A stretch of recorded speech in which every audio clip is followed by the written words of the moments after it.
Gunung Padang menyimpan warisan berharga yang tak lekang oleh waktu. Harta karun yang menjadi perbincangan halayak sesungguhnya dapat ditemukan di teras-teras punden berundak. Persentuhan dengan masa lampau dapat ditemukan dalam kearifan dan nilai budaya leluhur yang masih dilestarikan oleh masyarakatnya. Warisan budaya leluhur membuka peluang bagi kita untuk bersentuhan dengan masa lalu. Pertanian, astronomi, ritual, dan pemanfaatan topografi lereng perbukitan adalah sedikit dari yang dapat diungkap dari kemegahan Gunung Padang. Menjelma harta karun tersembunyi yang menunggu untuk diungkap. Tercatatkan dalam penelitian para ahli, terabadikan dalam tradisi lisan yang tumbuh dan berkembang di masyarakat.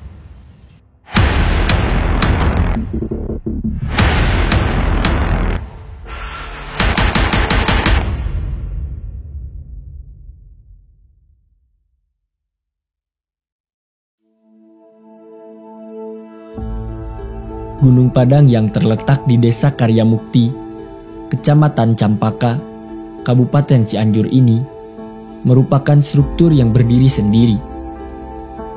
Keberadaannya membuat para ahli dari berbagai bidang keilmuan datang untuk meneliti, baik dari segi tinggalan arkeologi maupun nilai budaya dalam bentuk kearifan lokal.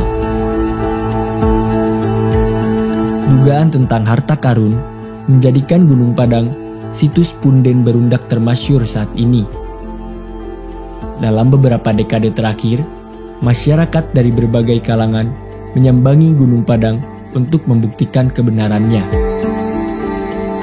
Dalam penelusuran ini, harta karun yang dicari bukanlah sebongkah emas ataupun benda-benda bersejarah yang bernilai ekonomi tinggi, melainkan tradisi turun-temurun yang terangkai dalam rantai pikuku, pengetahuan dan tradisi yang masih dipegang teguh oleh masyarakat di Tatar Sunda. Situs Gunung Padang telah ditetapkan sebagai cagar budaya oleh Menteri Pendidikan dan Kebudayaan pada tahun 2014. Tinggalan arkeologi yang terdapat di Gunung Padang menjadikannya destinasi wisata warisan budaya dengan daya tarik tinggalan purbakala dan nilai-nilai budaya yang masih dilestarikan hingga saat ini. Berdasarkan susunan teras, punden berundak Gunung Padang terbentang dari utara ke selatan, dengan ukuran teras yang cenderung semakin mengecil dari bawah ke atas. Di bagian paling bawah situs terdapat sebuah struktur yang melindungi suatu mata air yang oleh masyarakat disebut Sumur Cikahuripan. Di sebelah barat mata air Cikahuripan terdapat tangga utama yang menghubungkan mata air dengan teras pertama situs Gunung Padang. Punden berundak Gunung Padang terdiri dari 5 teras yang disusun secara bertingkat dengan ukuran yang berbeda-beda untuk setiap teras. Teras pertama memiliki dimensi halaman paling luas. Ukuran teras kedua, ketiga, dan keempat berukuran semakin mengecil dari bawah ke atas. Sedangkan teras kelima merupakan puncak tertinggi dari struktur punden berundak yang memiliki dimensi halaman paling kecil. Teras pertama terdapat 10 struktur batu berbagai bentuk menghadap ke Gunung Gede Pangrango. Teras kedua berukuran lebih kecil dibandingkan teras pertama. Di permukaan teras yang rata ini terdapat 6 susunan balok batu andesit dengan orientasi susunan searah dengan konstruksi punden, yaitu ke arah Gunung Gede Pangrango. Teras ketiga menyimpan 5 susunan balok batu andesit yang hampir sebagian besar merupakan kelompok batu tegak, baik yang masih berdiri maupun yang sudah roboh. Teras keempat memiliki 3 bentuk susunan batu yang seluruhnya berada di sisi timur laut sehingga melapangkan sisi bagian barat daya. Sebidang tanah kosong ini diperkirakan sebagai tempat pelaksanaan upacara tertentu yang membutuhkan tempat lebih luas. Teras kelima, teras tertinggi pada punden berundak, menawarkan ketinggian ideal untuk pengamatan bintang. Masyarakat terdahulu diperkirakan menggunakannya sebagai tempat pengamatan bintang untuk menentukan musim dalam tata kelola pertanian. Punden berundak ini posisinya cukup tinggi. Syarat untuk pengamatan bintang itu adalah posisinya tinggi sehingga horizon atau ufuk itu bisa terlihat. Dan di wilayah ini memang cukup tinggi. Kalaupun ada bukit dan gunung gede, itu setidaknya bintang di atas masih bisa terlihat. Ya. Jadi tentu ini sangat bagus untuk pengamatan, apalagi dikaitkan dengan keperluan masyarakat pada waktu itu ya. Jadi posisi rasi bintang terbit di timur, kemudian nanti terbenam ke arah barat, itu kelihatan sekali. Astronomi, atau yang disebut dengan palintangan dalam bahasa Sunda, merupakan salah satu praktik tertua dalam kebudayaan di Nusantara, bahkan di dunia. Dalam ilmu palintangan, rasi bintang Waluku dan Kartika adalah 2 pola rasi bintang yang paling banyak diperkirakan dalam kultur pertanian di Tatar Sunda. Kemunculannya menjadi sistem penanda siklus pertanian padi. Ya, rasi bintang yang banyak digunakan bukan hanya di Jawa Barat ya, di banyak tempat juga, itu adalah rasi Orion atau rasi Waluku ya. Kemudian ada rasi Pleiades atau disebut juga sebagai bintang Kartika. Itu 2 rasi yang memang biasanya di banyak tradisi masyarakat itu digunakan untuk penentu awal musim hujan dan juga akhir musim hujan atau awal musim kemarau ya. Jadi ini arah timur ya. Kalau kita melihat rasi Waluku atau rasi Orion muncul dari arah timur, itu sekitar bulan Oktober awal November. Itu berarti sudah menjelang musim hujan. Dan itu akan, kalau sudah semakin tinggi dengan ketinggian tertentu, itu kemudian menjadi penanda bagi masyarakat besok sudah mulai menyiapkan lahannya, mulai menyiapkan bibitnya, kemudian mulai menanam. Dan ini nanti makin lama makin tinggi. Rasi Orion, kemudian sedikit ke arah utara itu ada rasi Pleiades atau bintang Kartika ya. Nanti makin lama makin tinggi. Orion atau Waluku tersebut kalau sudah makin tinggi, itu biasanya sudah masyarakat sudah harus mulai menanam. Nah kemudian nanti kalau pada sudah maghrib melihat rasi Waluku di ufuk barat menjelang terbenam, itu tandanya itu sekitar bulan Juni, Juli. Ya. Jadi itu sudah tandanya musim kering. Jadi kalau sesudah maghrib sudah lihat rasi Waluku atau rasi Orion di ufuk barat, itu artinya sudah bersiap-siap nih. Tidak ada lagi aktivitas menanam, yang ada adalah aktivitas memanen atau bersiap dengan musim kering. Untuk mengetahui lebih lanjut perihal fungsi punden berundak Gunung Padang, diperlukan pendekatan arkeoastronomi untuk mempelajari pengetahuan manusia zaman dahulu tentang pergerakan benda-benda langit. Arkeoastronomi bertujuan untuk mengetahui fenomena kesegarisan antara konstruksi bangunan dengan posisi benda langit melalui peninggalan artefak, bangunan kuno, dan kebudayaan dalam masyarakat. Di masa lalu, struktur batuan ini diduga telah dimanfaatkan oleh masyarakat untuk pengamatan benda-benda langit. Masyarakat Gunung Padang saat ini menamainya Batu Singgasana. Keberadaan Batu Singgasana di teras kelima membuka kemungkinan bahwa masyarakat Sunda di masa lalu memanfaatkan formasi batuan tersebut untuk mengamati konstelasi bintang tertentu. Untuk lokasi pengamatan tentu harus lokasi yang jauh dari polusi cahaya. Kalau masyarakat tradisional dulu jelas tidak ada polusi cahaya ya, jadi bintang akan terlihat jelas sekali, galaksi Bima Sakti terlihat jelas. Kemudian juga dari aspek ketinggiannya juga ini mendukung untuk pengamatan astronomi.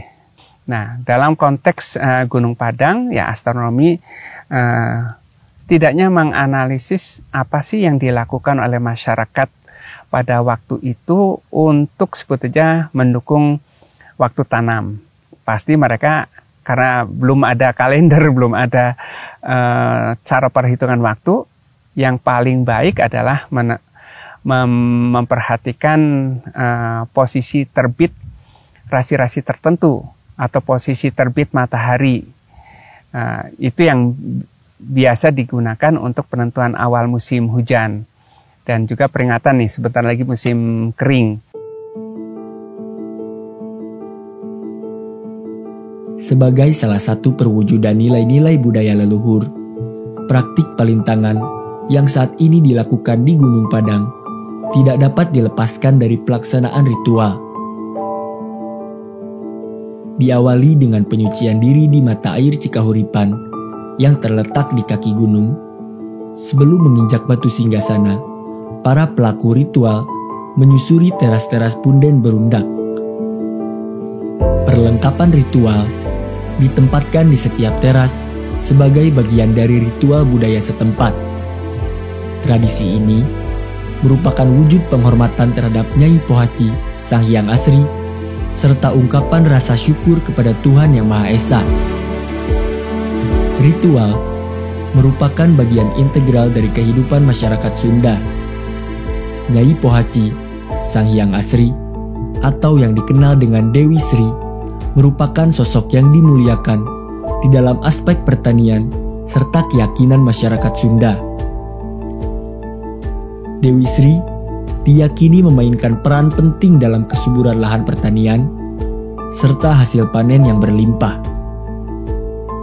Dan kalau dikaitkan tadi dengan ritual pada malam hari yang sebut saja, kalau menurut analisis arkeologi itu terkait dengan bulan purnama, bisa saja dari sini diamati posisi purnamanya dari mana.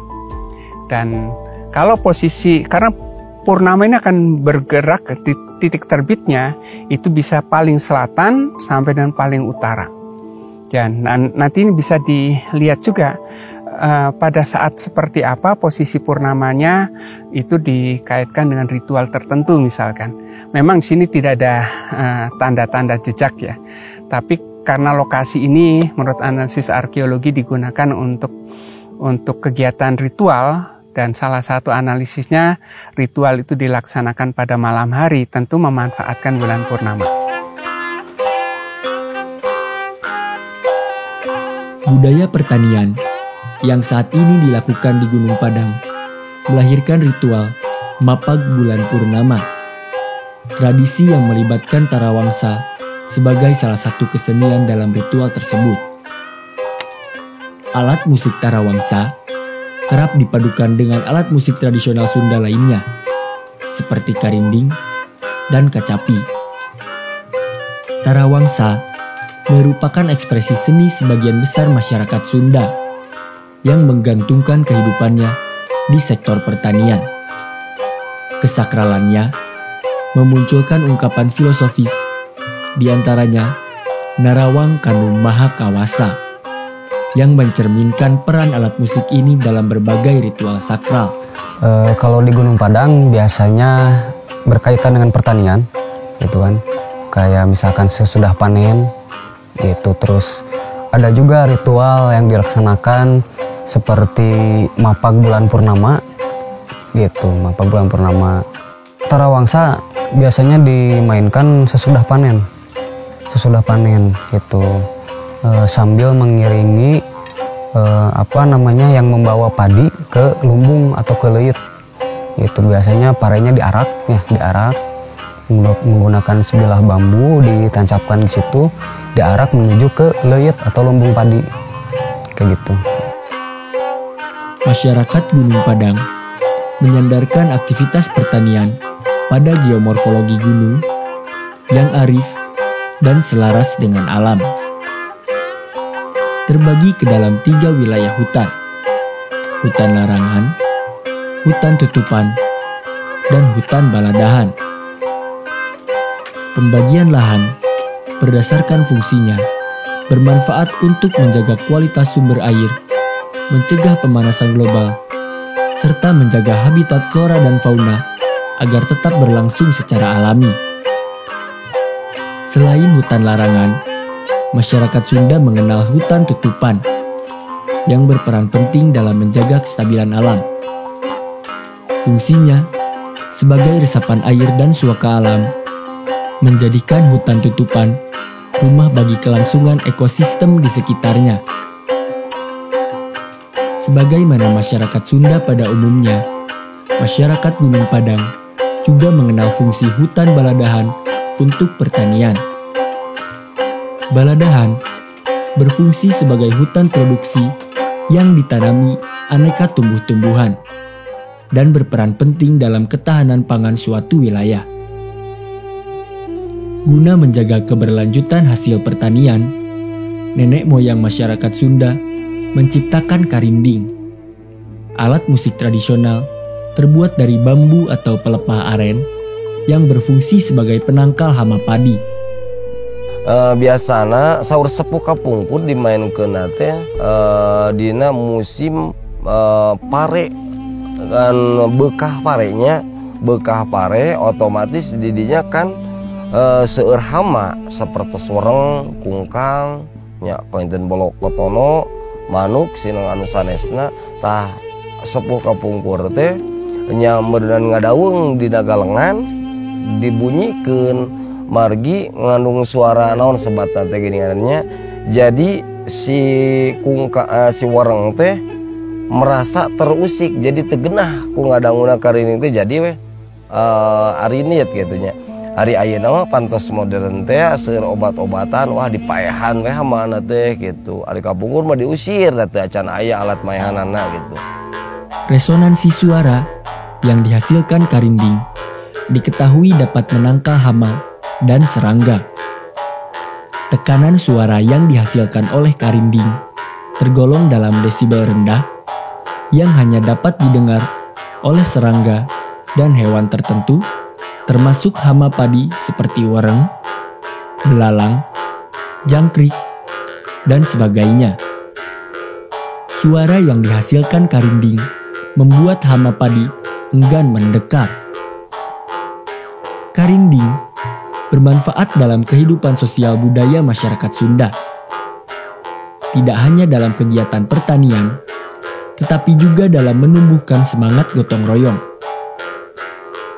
Pada awalnya, karinding diciptakan untuk menghilangkan rasa bosan para petani di persawahan. Selain berfungsi sebagai kaulinan atau permainan, karinding hadir sebagai ekspresi budaya lokal yang mengiringi siklus pertumbuhan padi.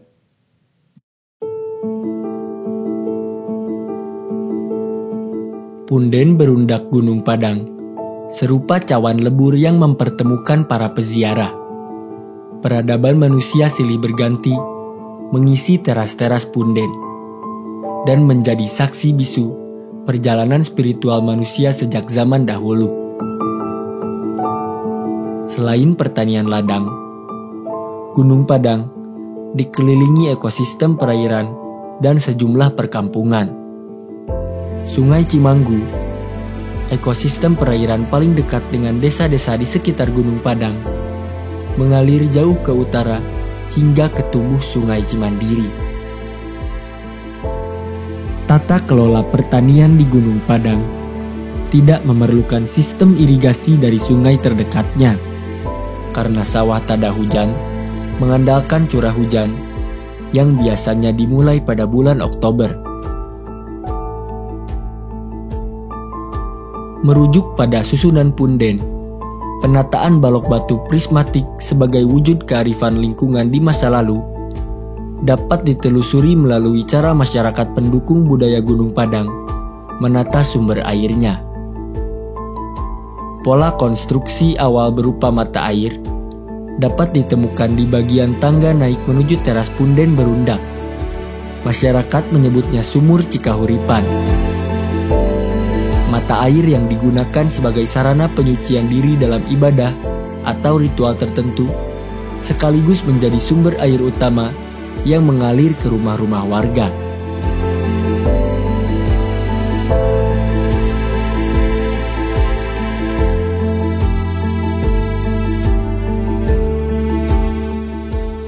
Ini sumur yang bagian dari struktur punden berundak Gunung Padang. Nah, air di sumur Cikahuripan Gunung Padang ini tidak akan bisa tetap terjaga tanpa menjaga lingkungannya. Kalau kita lihat punden berundak Gunung Padang, puncak Gunung Padang itu dilingkungi oleh beberapa bukit. Yang paling tinggi adalah Pasir Empet, dan kemudian di sebelah baratnya ada Gunung Karuhun. Dan itulah bagian-bagian lewang tutupan sebenarnya yang harus dijaga kelestariannya. Kalau itu tidak terjaga, mungkin resapan air tidak akan terjadi lagi. Dan sumur ini bisa saja kering suatu saat. Karena dari situlah resapan air terjadi, kemudian mengalir di bawah permukaan Gunung Padang, dan kemudian bisa terbuka ke permukaan untuk dimanfaatkan lewat sumur-sumur yang ada. Jadi sumur ini merupakan sumur yang sudah sangat tua, bisa saya katakan sejaman dengan punden berundak Gunung Padang. Sementara sumur-sumur yang lain dibuka kembali oleh masyarakat menampung aliran air yang ada di bawah permukaan Gunung Padang. Terkait dengan konservasi air di lingkungan masyarakat Gunung Padang, sebenarnya ini merupakan bagian yang tidak terpisahkan bagaimana masyarakat di sekitar Gunung Padang yang hidup di lereng perbukitan kemudian memanfaatkan sumber air dari Gunung Padang ini, dari sumur Gunung Padang atau Cikahuripan yang ada di Gunung Padang ini. Air inilah yang kemudian dijaga terus oleh masyarakat. Bisa kita lihat juga hanya daun-daunan yang turun saja yang sedikit yang kemudian menutupi ke bagian bawah permukaan Gunung Padang, tapi ini selalu dibersihkan. Dan inilah sumber air yang dimanfaatkan oleh masyarakat yang ada di sekitar Gunung Padang, khususnya perkampungan yang ada di bagian kaki Gunung Padang sekarang ini. Berbagai tafsir mengenai ritual kuno di Gunung Padang didasarkan pada publikasi penanggalan lapisan tanah yang menunjukkan angka puluhan, bahkan ribuan tahun yang lalu.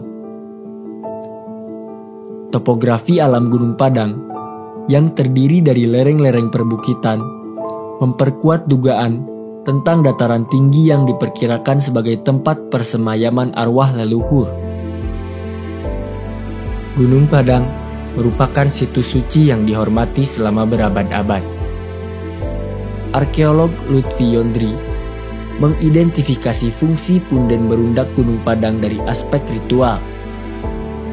Secara arkeologi, dapat dilihat dari rangkaian struktur punden berundak itu sendiri, yang diawali oleh struktur sumber air atau sumur di bagian yang paling rendah, kemudian dilanjutkan dengan tangga batu menuju teras pertama, dan berakhir di teras kelima. Jika dikaitkan dengan pola hidup masyarakat prasejarah, yang hidup pada masa bercocok tanam dan telah mengembangkan budaya pengagungan arwah leluhur, terbuka kemungkinan fungsi situs Gunung Padang sebagai tempat pemujaan arwah leluhur. Data arkeologis tersebut mengindikasikan adanya masyarakat yang menggunakan Gunung Padang sebagai tempat pelaksanaan ritual tertua di Tatar Sunda. Di teras-teras punden, ritual pemujaan arwah leluhur diperkirakan terjadi pada malam bulan purnama. Tradisi ini sudah dimulai sejak zaman prasejarah dan berkembang menjadi berbagai ritual dengan tata cara yang berbeda-beda, sesuai hajat dan keyakinan masyarakat di setiap zaman. Ritual di Gunung Padang sejak masa lalu diperkirakan menggunakan sumur Cikahuripan, mata air tua yang terletak di bawah kaki Gunung Padang. Para peziarah menyucikan diri di mata air ini sebelum melaksanakan serangkaian ritual. Prosesi dilanjutkan di teras pertama dan teras kedua. Ketika bulan purnama berada tepat di atas Gunung Padang, tahapan ritual berpindah ke teras ketiga dan keempat. Ritual terakhir dalam rangkaian upacara sakral dilakukan di teras kelima pada ketinggian lebih dari 900 meter di atas permukaan laut. Upacara tertinggi dan tersakral dalam ritual pemujaan ini berlangsung dengan khidmat sejak malam hari sampai fajar menyingsing di ufuk timur. Jadi kalau kita lihat dari 5 teras yang ada di Gunung Padang ini, dari teras 1 terletak paling rendah, kemudian makin naik dan sampai di teras tertinggi itu di teras 5. Itu diperkirakan merupakan bagian puncak dari proses upacara atau proses ritual. Dan proses ritual apa yang mereka lakukan di Punden Berundak Gunung Padang ini, kalau kita lihat dari persebaran budayanya, sejak dari daratan Asia atau juga di Afrika sana, masuk ke Asia, kemudian masuk ke Indonesia, itu yang disebut oleh beberapa peneliti sebelumnya sebagai bagian dari upacara pengagungan leluhur. Upacara mereka arahkan ke puncak-puncak tertinggi, gunung disimpulkan sebagai bagian tempat proses pelaksanaan upacaranya, sehingga muncul konsep Mountain of God, gunung sebagai tempat pemujaan terhadap Tuhannya pada masa lalu itu. Dan mereka juga menggunakan perjalanan bulan dan matahari. Nah, makanya selain konsep Mountain of God itu juga ada konsep Children of the Sun. Itu simpulan-simpulan para ahli tentang bagaimana proses upacara yang dilakukan di puncak-puncak bukit atau di puncak-puncak gunung pada masa lalu.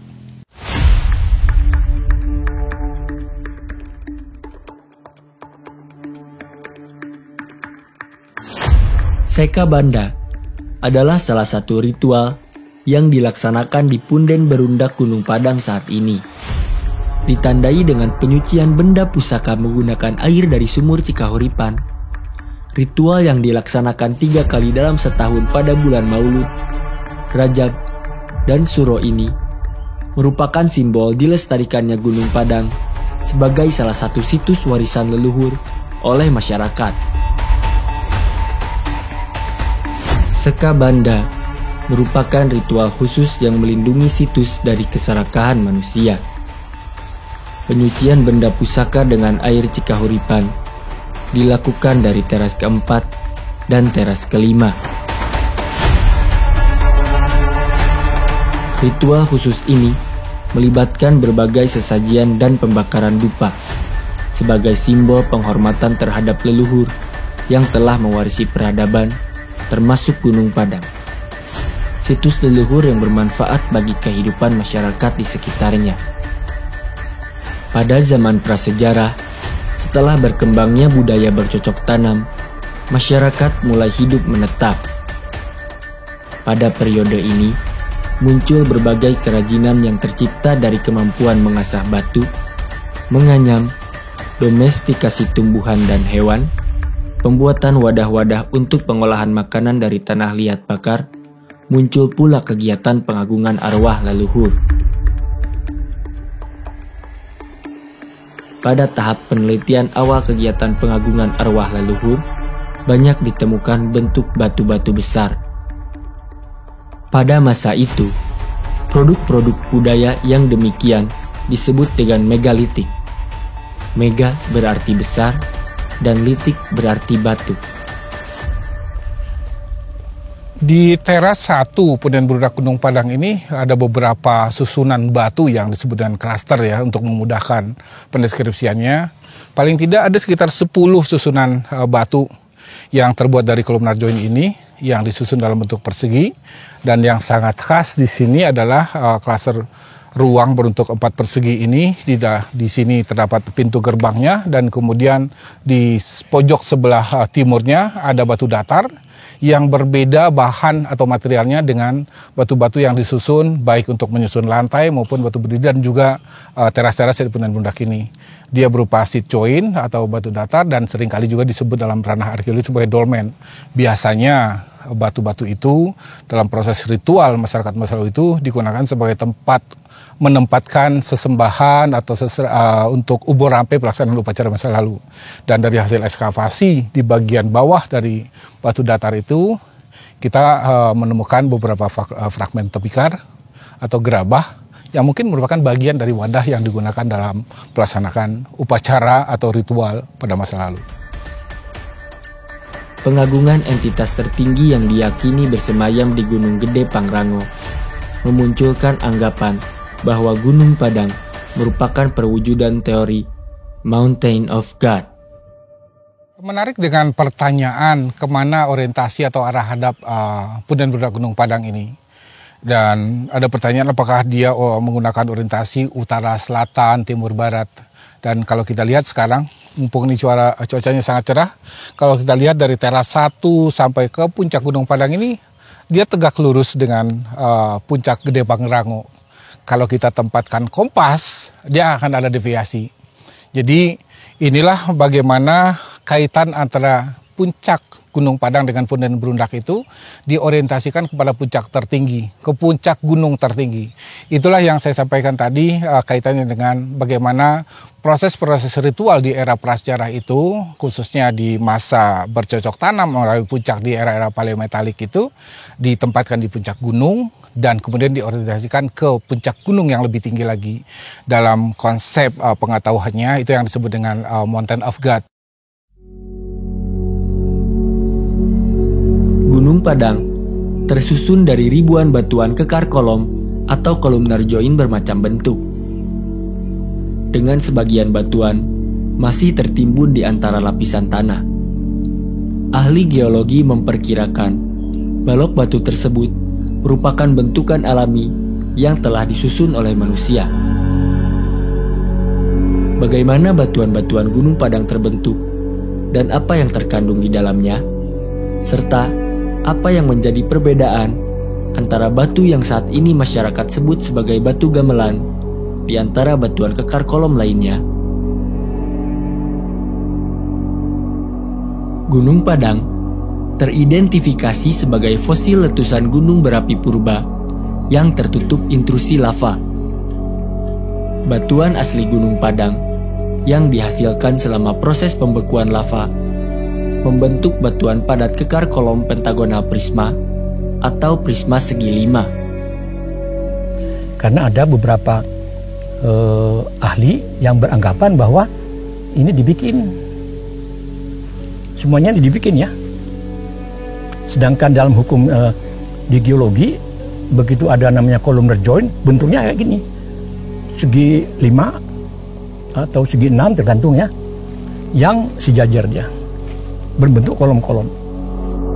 Sutikno Bronto, ahli geologi yang juga pernah meneliti batuan Gunung Padang, mengemukakan bahwa seluruh batuan di dalam fasies gunung api purba Karya Mukti sebagai awal dari pembentukan Gunung Padang yang telah mengalami perubahan hidrotermal. Di dalam peta geologi, dinamakan satuan argilik kuarsa pirit dan silifikasi urat kuarsa limonitik.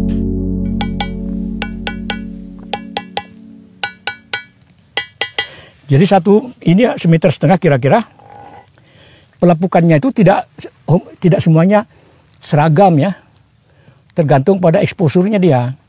Apakah tersingkapnya bagaimana, kemudian pelapukannya gimana, sehingga tergantung kepada derajat pelapukannya tersebut akan memberikan bunyi yang tertentu, yang berbeda satu dengan yang lainnya. Bedakan ya. Letaknya juga bisa berbeda.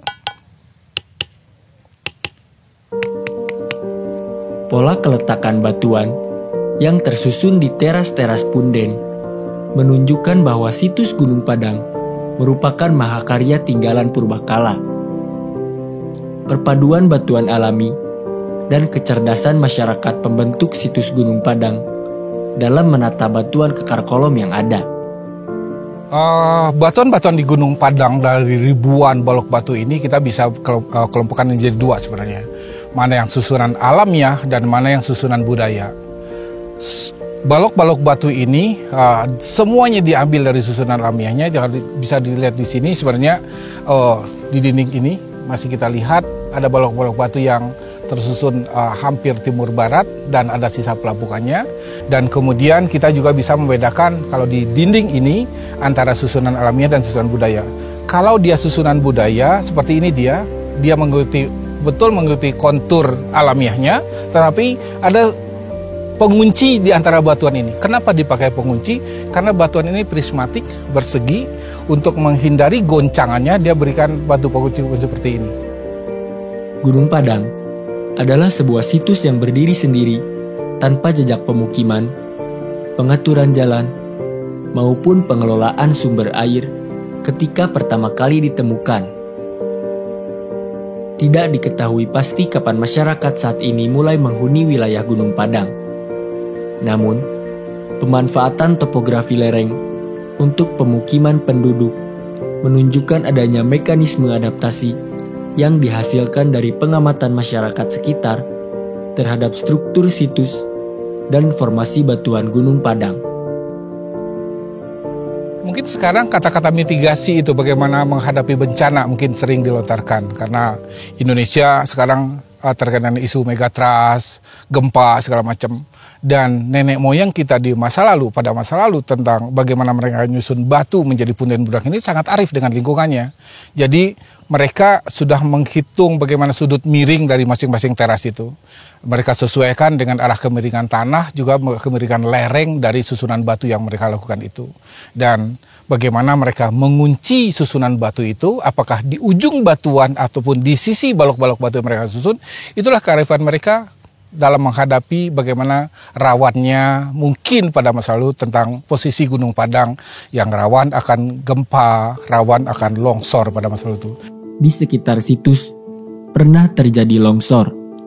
Masyarakat Gunung Padang bekerja sama dengan pemerintah melakukan langkah strategis untuk menanggulangi dan mencegah agar bencana longsor tidak kembali terjadi dengan menanami lereng dengan berbagai tumbuhan sebagai material penyangga. Sehingga mitigasinya itu pasti mitigasi terhadap longsor, weathering. Karena itu penghijauan mesti harus wajib. Ini harus ditanemin di sekitar sini ya, apalagi di atasnya sana. Yang gini jangan sampai ditebangin. Itu kalau perlu ditambahin lagi. Itu mitigasinya ke sana. Punden yang dibangun bertingkat serta susunan batuan di lereng teras pertama diadaptasi oleh masyarakat pendukung budaya Gunung Padang saat ini dalam mendirikan bangunan tempat tinggal. Pembacaan etik terhadap topografi lereng perbukitan serta potensi bencana yang mungkin dialami di wilayah lereng gunung menghasilkan gagasan tentang hunian berundak batu.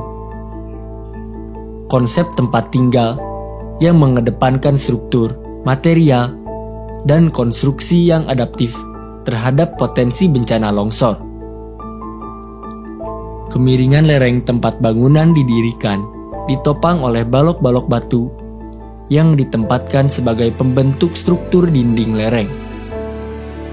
Pada bagian ini, balok batu disusun dengan pola tegak lurus dengan arah sisi dinding untuk penguatan sisi teras. Sedangkan rongga atau sela yang terdapat pada setiap balok batu diganjal atau diisi dengan bongkahan batu, menyiratkan suatu dialektika antara manusia dengan alam di sekitarnya. Sebagai bentuk adaptasi terhadap lingkungannya, masyarakat pendukung budaya Gunung Padang saat ini memanfaatkan lereng perbukitan untuk membangun hunian. Teknologi tradisional yang digunakan untuk membangun tempat tinggal pada kemiringan lereng merupakan salah satu wujud kearifan lokal yang bersumber dari pengetahuan komunal. Bahwa ngabangun dina lereng teh metode bentukna teh di blokan Gunung Padang mah siga kieu nyameureun abdi saupami teh mah di mana eta ilmu pengetahuan eta nya abdi meureun jawabanana ti sepuh atanapi cerita turun-temurun nutos aya di lingkungan area anu aya di Gunung Padang ieu. Tapi di dia ningal konsep anu memang orang tos familiar atanapi terkenalnya Gunung Padang. Bentuknya nyata punden berundak. Abdi oge meureun di dia lamun ditinggal sareng diuningaan ieu bentuk teh sami oge jeung di situs atanapi di Gunung Padang nyata bentukna teh berundak-undak atanapi terasering. Nah, berundak-undak atanapi teras sering teh hiji kebudayaan anu memang patut dicontoh ku sadayana, bahwa anu tanah di lereng teh lamun bentukna di undak-undak atanapi di teras seringkeun aya kemungkinan oge si lereng eta teh aman tina bencana gempa atanapi bencana tanah longsor. Pengelolaan situs cagar budaya berbasis kearifan lokal dapat menjaga keberlanjutan Gunung Padang sebagai situs warisan budaya.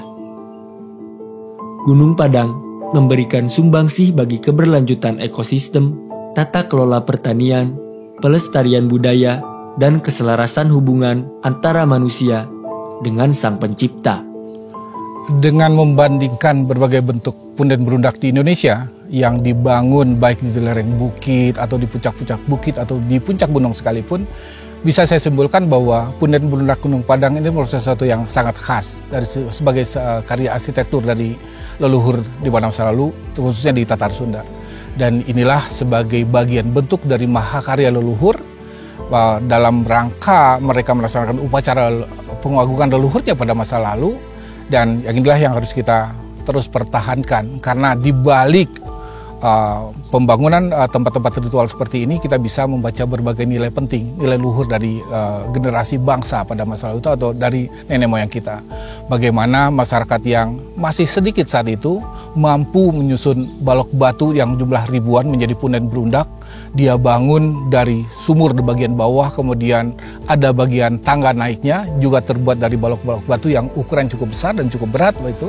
Dan kemudian disusun lagi menjadi punden berundak sampai di teras 5, dari teras 1 sampai 5. Dan tentunya dari berbagai bentuk susunan batu ini kita bisa menyimpulkan bahwa masyarakat di masa lalu itu dipimpin oleh pemimpin yang sangat karismatik, yang sangat dekat dengan masyarakatnya, dan masyarakatnya pun sangat kompak. Dan saya menyimpulkan bahwa ada satu yang mengikat betul masyarakat masa lalu itu adalah konsep religious emotion.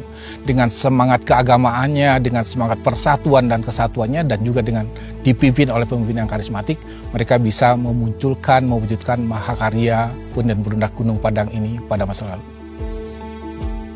Meniti anak tangga Gunung Padang berarti membuka lapis demi lapis makna kehidupan. Kekayaan budaya leluhur di bidang pertanian, astronomi, ritual, dan pemanfaatan lereng perbukitan untuk hunian penduduk membuat teras-teras punden berundak laksana aras bertingkat dengan ribuan pustaka.